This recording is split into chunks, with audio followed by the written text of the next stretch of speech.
sul palco un pezzo del mio cuore. Io ho un debole per quest'uomo, Antonio Zanchin, presidente di Veneto Stato, nonché membro del Consiglio federale. Si prepara Nunzio Chiolo per un saluto. E allora, io ho bisogno di mezz'ora per parlare adesso. Va bene. E allora, intanto voglio ringraziare tutte quelle persone che attraverso piccole entità hanno portato avanti la fiamma dell'indipendenza e dell'autonomia in tutti gli stati del nord. Io queste persone gli voglio molto bene e voglio dire loro che finalmente è arrivata la casa per tutti e unirci e far forza sarà il nostro giusto progetto. Bene, due parole sul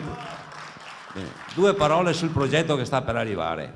E allora, noi siamo portati a dire sempre la verità, perché è l'arma migliore per battere chi dice bugie, cioè bisogna smascherarli. Questo progetto è fatto di poche righe, però porterà un sviluppo grande. Non possono dire di no per il semplice motivo che c'è un precedente. Sappada, sapete cos'è Sappada?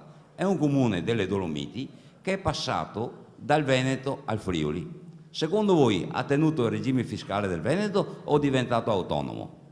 È diventato autonomo, e allora perché noi no? Perché se noi non facciamo la prima stesura della regione del nord-est, no? E poi tutto il nord delle 5 regioni Stato del nord, che fanno un unico Stato, che è lo Stato padano alpino. Questa è la strada e a questo non possono più dir di no, perché questa è la realtà. Se no devono andare contro l'Europa e l'Europa deve dire che loro sono finiti, non sono più rappresentanti della libertà dei popoli, perché questo è il precedente, qui non si può sbagliare, è come se loro avessero messo una pietra miliare sul loro futuro, è il nostro futuro.